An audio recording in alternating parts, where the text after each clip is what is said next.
Hello दोस्तों, GK में आप लोग का स्वागत है। तो कल के क्लास में हम लोग ने ग्रेगोरियन कैलेंडर, विक्रम संवत और शक संवत कैलेंडर के बारे में देखा था। ठीक है, वहाँ हम लोग ने पढ़ा था। और उसके पहले तो थोड़ा जो पीछे का क्लास है उसके बारे में हम जिक्र कर लेते हैं। जो पीछे पढ़ा दिए बता दिए उसके बारे में बता के फिर जो क्लास है उसको हम लोग देखेंगे।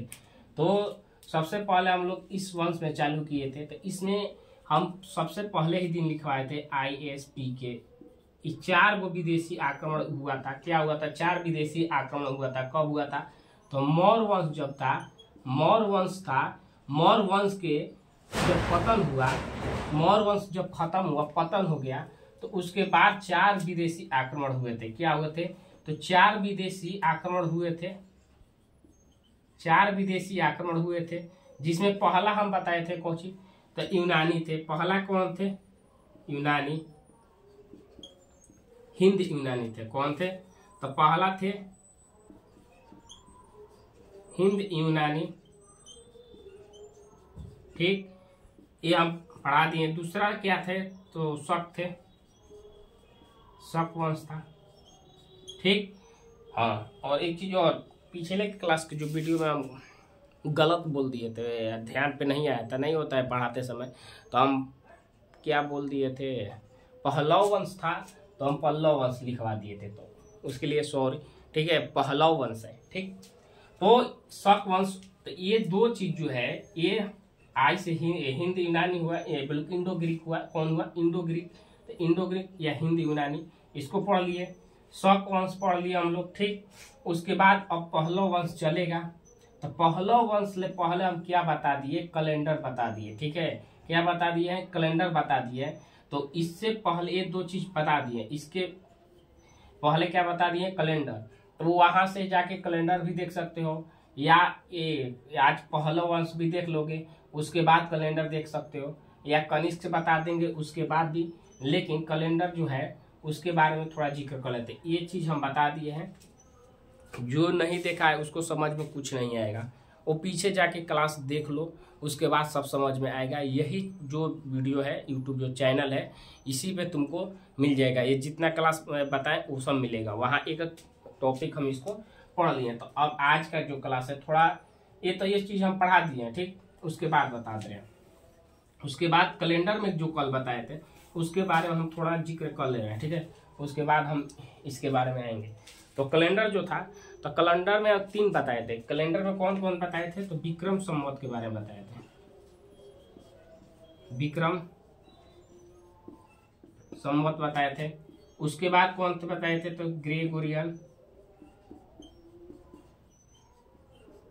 Gregorian calendar. ठीक, ग्रेगोरियन कैलेंडर। उसके बाद कौन बताए थे? तो शक संवत बताए थे। शक संवत। ये 3 कैलेंडर के बारे में हम कल जिक्र किए थे। ठीक है, विक्रम संवत को किसने किया था? तो विक्रमादित्य। किसने? तो विक्रमादित्य। इन्होंने क्या किया था? तो विक्रम संवत कैलेंडर लाया था। क्या लाया था? तो विक्रम संवत विक्रमादित्य ने आया था। ये कब था? तो ये ईसा मसीह के पहले से था। ठीक है, तो ये ईसा मसीह के पहले से था। तो 78 ईसा पूर्व में ये बोलो चलता था। ठीक है, माने ये ईसा पूर्व से पहले था। क्या था? तो ये ईसा पूर्व से पहले था। ठीक, और जो ग्रेगोरियन कैलेंडर आया था वो कब आया था? तो जो ईसा पूर्व था वो खत्म हो गया। 00 से हम लोग चले थे। ईसा मसीह के बाद से 00 से हम लोग इसको लेके चले थे। ठीक है, AD में हम लोग चले थे। वो BD में था, AD में हम लोग चलेंगे। ठीक, तो ग्रेगोरियन कैलेंडर यहाँ से आया था।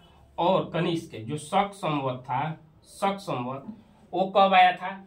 तो इसके बारे में थोड़ा, विक्रमादित्य आए थे, उनके समय में ये आया था। ठीक है, इसके बाद आगे चलते हैं।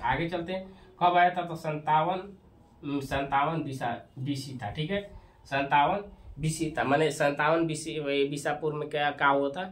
ईसापुर में विक्रम संवत आया था। ठीक, और 78 में कौन आया था? तो 78 में कौन आया था? तो कनिष्क लाया था। 78 ये ईस्वी में आया था। कब आया था? कनिष्क ने अपना स्थापित किया था, तो 78 में आया था। ठीक, तो जो विक्रम संवत कैलेंडर था वो 97 ईसा पूर्व था। क्या था? ईसा पूर्व। और ये 78 ईस्वी में आया था। ये चीज हम काल के क्लास में बता दिए, पढ़ा दिए। ठीक है, तो वहां से जाकर देख लो। और ये ग्रेगोरियन कैलेंडर जो था वो कब आया था, तो ईसा मसीह के एकदम जब मृत्यु हो गई वहां से खत्म हो गया बीसी, और 00 से चालू हुआ था। तो इस कैलेंडर को हम लोग सब लोग यूज करते हैं, ग्रेगोरियन कैलेंडर हम लोग सब लोग यूज करते हैं। इसके बारे में कल के क्लास में हम बताए थे, तोड़ के भी बताए थे, जिसमें अभी जो समय चल रहा है उसमें यदि पूछेगा कि आज जो तारीख है उस तारीख में विक्रम संवत के कैलेंडर में किस दिन होगा, किस तारीख होगा, तो वो ग्रेगोरियन कैलेंडर से हम लोग निकाल सकते हैं। और इस ग्रेगोरियन कैलेंडर से हम शक संवत का कैलेंडर का भी दिन तारीख निकाल सकते हैं। कैसे, तो कल के क्लास में हम बताए थे कि जो विक्रम संवत है इसके ग्रेगोरियन कैलेंडर से क्या है तो 57 साल बाद है, क्या है आगे है, क्या है तो आगे है, 57 साल इससे क्या है तो आगे है। और शक संवत जो है वो क्या है तो पीछे है, 78 साल का है तो पीछे है। ये चीज जो है अब यहाँ नहीं बताएंगे, यहाँ जो कल के क्लास पढ़ाए उसके बारे में हम आज बता दिए।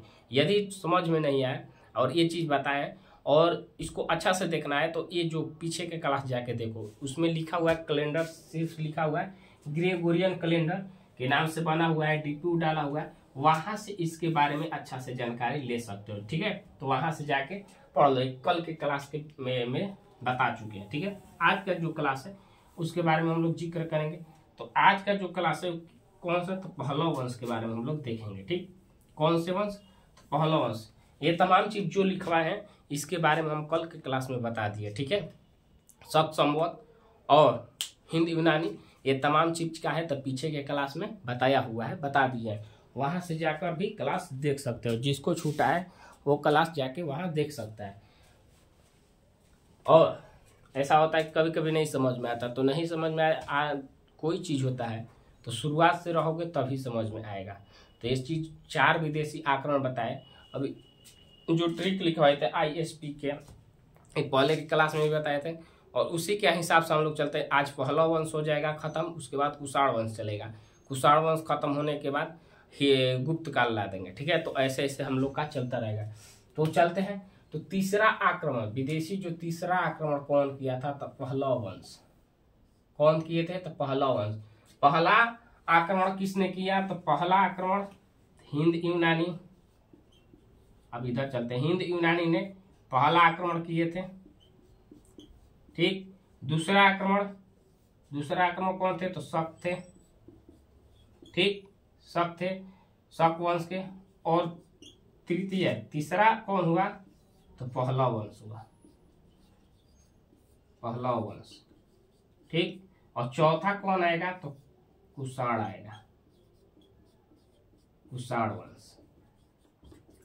तो ये 2 चीज तो हम लोग देख लिए हैं, आज ये खत्म हो जाएगा, अब कुषाण रहेगा। ठीक, हाँ, थोड़ा कैलेंडर के बारे में तो विक्रम संवत के बारे में बता दिए, विक्रमादित्य ग्रेगोरियन तो समझे गए।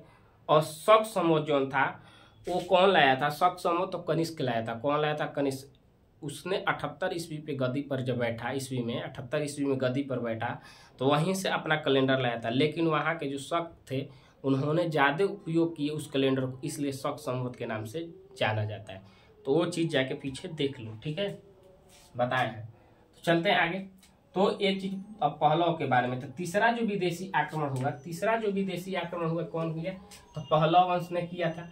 पहलव वंश को हम लोग क्या बोलते हैं, पर्थियाना वंश भी बोलते थे। क्या बोलते थे, पर्थियाना वंश भी हम लोग बोलते हैं। किसको बोलते हैं, तो पहलव वंश को पर्थियाना वंश भी बोलते हैं। ठीक है, पर्थियाना वंश भी बोलते हैं। ये आक्रमण किस तीसरे स्थान पर थे, मैंने तीसरा विदेशी आक्रमण पहलव वंश ने किया था। ठीक, ये कहाँ से आए थे, कहाँ के रहने वाले थे, तो ईरान, फारस और फारसिया। ईरान, फारस, फारसिया के थे। ठीक, वहाँ ये रहते थे, तब फारसिया थी, तो इसीलिए इन लोग को फरसियान भी कहते हैं। क्या बोलते हैं हम लोग, फरसियान भी बोलते हैं, क्योंकि ईरान, फारस और फारसिया से आए थे। कहाँ से आए थे, फारसिया से, तो इसलिए हम लोग इनको फरसियान भी कहते हैं। किसको, तो किसको कहते हैं, तो पहलव वंश को कहते हैं। जो पहलव के थे उनको हम लोग क्या बोलते हैं, पर्सियान भी कहते हैं। ठीक, कहाँ के थे, तो पर्सिया के थे, इसलिए हम लोग पर्सियान भी बोलते थे। ईरान, फारस और पर्सिया से आए थे, इसलिए हम लोग इनके पर्सियान भी कहते हैं। ठीक, इनकी राजधानी कहाँ थी, तो पुरुषपुर थी। इनकी राजधानी कहाँ थी? तो पुरुषपुर थी। ठीक, पुरुषपुर थी। और इसको पुरुषपुर को हम लोग क्या बोलते थे? तो पेशावर भी बोलते थे। क्या बोलते थे? पेशावर भी बोलते थे। ठीक, इतना समझ में आ गया। हाँ, ये जो क्लास थी पहले 10 बजे आता था। कितने बजे टाइम था इसका? 10 बजे था। ठीक है, एक क्लास का टाइमिंग कितना था? तो 10 बजे था, लेकिन इसका टाइमिंग चेंज कर दिया। ठीक, अब इसका टाइमिंग जो है वो चेंज हो चुका है। अब इसका टाइमिंग हम कर दिए हैं 7 बजे, वो भी शाम को। क्या कर दिए हैं? शाम को 7 बजे। और 7 बजे एक किए हैं, और इसके जस्ट ही मैथ का भी क्लास रहेगा, तो वो लगभग 6 या 8 बजे आएगा। यही दोनों टाइप अभी चालू नहीं किए, टाइम नहीं मिल पा रहा है तो मैथ का भी। लेकिन ये तो 7 बजे फिक्स हो गया, ये 7 बजे ही रहेगा। ठीक, तो ये 7 बजे क्लास रहेगा, और उसको 6 या 8 बजे मैथ का जो मैट्रिक का क्लास है उसके बारे में हम सोच के बता देंगे। तो पेशावर थे। ठीक, तो 7 बजे एकदम जरूर जुड़ जाना यहाँ पे। तो पेशावर थे। ठीक, अब इसकी स्थापना, इस वंश की स्थापना कौन किए थे? पहलो तो बोलते थे, लेकिन इस वंश की स्थापना कौन? तो मिथ्रेडेस। मिथ्रेडेस कौन थे? मिथ्रेडेस थे, जिसने इसका स्थापना किए थे। पहलव वंश की स्थापना किसने किया था? तो मिथ्रेडेस ने किया था। ठीक है, मिथ्रेडेटस ने क्या किया था? तो किया था। ठीक, कौन किए थे? मिथ्रेडेटस। इस शासक में योग्य शासक कौन हुआ? क्या हुआ? योग्य शासक, जिसे बोलते हैं योग्य। जैसे हम लोग पहले क्लास में पढ़े हैं, क्या क्या पढ़े? तो पढ़े थे यही कि मौर्य वंश में जब हम लोग पढ़ रहे थे, तो उस समय हम लोग क्या क्या देखे थे? तो जब चंद्रगुप्त मौर्य था, वो योग्य शासक था। क्या था? तो योग्य शासक था। उसके बाद उसके बेटा बिंदुसार आया। बिंदुसार योग्य नहीं था, वो योग्य नहीं था। क्यों योग्य नहीं था? तो योग्य नहीं था, तो वह उसका बेटा अशोक, तो अशोक योग्य था। तो उसमें क्या बोलता है कि मैंने पिता का, मैंने एक बाप का बेटा और एक बेटा का बाप, इस नाम से कौन जाना जाता था? तो बिंदुसार जाना जाता। मैंने चंद्रगुप्त उसके पिता थे। कौन थे? तो चंद्रगुप्त पिता थे, और ये था बिंदुसार। क्या था? तो बिंदुसार था। और इसके बेटा कौन था? तो अशोक था। तो अशोक प्रतापी था, और चंद्रगुप्त भी प्रतापी थे। तो इसके बेटा के नाम से ये जाना जाता था बिंदुसार, और बेटे के बाप के नाम से जाना जाता था बिंदुसार। ठीक है, क्या है कि ये दोनों योग्य शासक थे। तो ये चीज हम बता दिए पीछे क्लास, जाके वहां से देखो। ठीक है, मौर्य वंश सब बता दिए। तो ये हो गया। ठीक, तो योग्य शासक कौन था इसमें? योग्य शासक था, कौन था? तो गोंदोफर्निया। गोंदोफर्निया कौन था? कल के थोड़ा इधर देख लेते हैं। योग्य शासक कौन? गोंदोफर्निया था। कौन था? गोंदफर्निया। गोंदफर्निया क्या था? तो गोंदफर्निया जो था इस शासक का योग्य शासक था। क्या था? तो इस शासक का योग्य शासक गोंदोफर्निया। ठीक, ये क्या था? तो पहलव वंश का योग्य शासक था। ठीक, पहलव वंश का योग्य शासक। ठीक है, ये योग्य शासक था। लेकिन इसकी पता हम लोग की कैसे चला? इसका पता कैसे चला? तो पाकिस्तान का क्या है? तो पाकिस्तान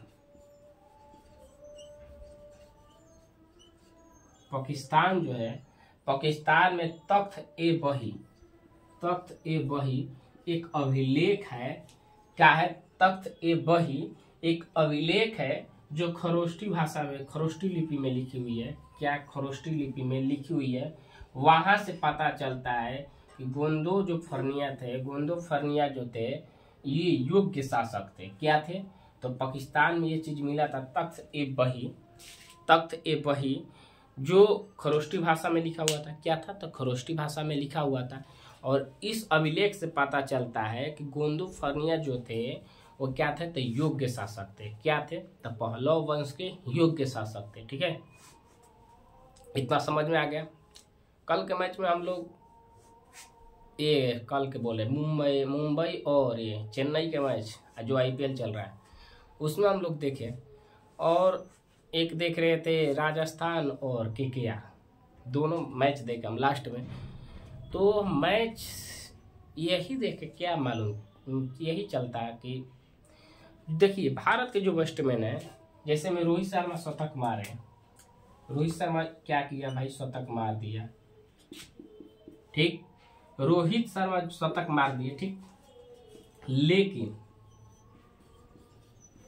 क्या हुआ, तो मैच मुंबई हार गया था, मुंबई मैच हार गया था। लेकिन यही मैच हम देखें कि जो राजस्थान का था, जो बटलर मारा, जोश द बॉस जिससे बोलते थे, इस रोहित शर्मा को हिटमैन बोलते हैं, उसको जोश द बॉस बटलर को, तो बटलर ने भी शतक मारा, लेकिन राजस्थान मैच जीत गया। इससे अब देखो दोनों में तो यही हालत था, राजस्थान का भी विकेट गिर रहा था, मुंबई का भी विकेट गिर रहा था, लेकिन मैच जीता कौन, राजस्थान। तो वैसे ही देख रहे थे, मैंने सोच रहे थे कि भारत के जो, हम रोहित शर्मा पे नहीं सवाल ये नहीं उठा सकते हैं, बिल्कुल नहीं, लेकिन नहीं होता है कि एक देखने से मन बात में आता है कि भारत के क्या ऐसे हैं बैट्समैन है कि जो खेलते हैं, उस सिचुएशन में वह भी थे, मार सकते थे मैच, मुंबई जीत सकता था। लेकिन खैर क्रिकेट है, क्रिकेट के बाद कौन जाने। लेकिन हाँ, राजस्थान जीत गया, राजस्थान 1 पे है। चलते हैं, बोलते हैं कि कमेंट्री में आया था कि जहाँ धोनी है वो धोनी है, तो धोनी पीछे से सिखा रहा था, वो हो रहा था, तो चेन्नई जीत गई, ठीक है। देखते हैं इधर उधर, इतना तो हो गया है। इसलिए हम ये बात क्रिकेट वाला लाए कि देखो, हम माने या ना, ये जो भारत के क्रिकेटर है इनसे लाख गुना विदेशी जो क्रिकेटर है अच्छे हैं, सपोर्ट करना चाहिए, लेकिन स्थिति को देखते हुए खेलना और उसको लेके आना जीत में, वो विदेशी वाले जैसे बटलर ने किया कि मैच के एक छोर से विकेट गिर रहा था, लेकिन खेलते खेलते लास्ट तक खेलकर जिता दिया मैच। इस मैच में भी मुंबई में भी रोहित शर्मा लास्ट तक खेले, लेकिन विकेट गिर रहा था। ये बात सच है कि एक छोर से विकेट गिरता है तो बैट्समैन की ये दिक्कत होती है खेलने में, लेकिन मैच हार गया। उसलिए उस पर हम बोल रहे थे कि विदेशी जो बैट्समैन है वो हमारे देखने से अच्छे हैं, क्योंकि उन लोगों का खेलने का जो आइडिया टेक्निक है वो अच्छा है, वो कैसे मैच को जिताते हैं, कैसे करते हैं, उन लोग के लिए ठीक है। चलते हैं इधर देखते हैं। तो खरोष्टी लिपि हो गई, कौन सी होगी, खरोष्टी लिपि। उसके बाद पूछेगा कि जो पुर्तगाल है, पुर्तगाल से एक ईसाई धर्म का प्रचारक आया था, कौन आया था, ईसाई धर्म का एक प्रचारक था, ठीक। ईसाई धर्म का क्या था, तो प्रचारक था, जो कौन था, तो सेंट थॉमस। सेंट थॉमस जो था उसने पहला ईसाई धर्म का प्रचारक जो आया था भारत, कहाँ आया था, तो जो भारत आया था, ठीक, भारत आया था, कहाँ आया था, तो भारत आया था, जो पहला ईसाई धर्म का प्रचारक था। इतना हम लोग देख लिए। कल के क्लास में हम लोग देखेंगे कुषाण वंश के बारे में, कुषाण वंश के बारे में, ठीक। तो कल के क्लास, हाँ, उसमें देखे कि बहुत भावुक भी थे खिलाड़ी सब। तो मैच होता है भाई, कभी फंस सकता है, कभी क्या हो सकता है, कोई जानता है, कुछ भी नहीं। पहले हम भी मुंबई के सपोर्टिंग थे, लेकिन अब नहीं है, पहले थे अब नहीं। मैच देखते हैं, ऐसा बात नहीं है। तो ये तमाम चीज़ हम लोग ने देख लिया, पहला वंश के बारे में हम लोग आज पढ़ाई की है, ठीक। कल के क्लास में जो होगा उसमें कुषाण वंश देखेंगे, ठीक। क्या देखेंगे, तो कुषाण वंश के बारे में कल की क्लास में हम लोग देखेंगे, अच्छा से पढ़ेंगे। इसमें 1-2 दिन क्लास भी चलेगा, तो अच्छा है। मिलते हैं कल के क्लास में, मन लगा कर पढ़ते रहो, ठीक है।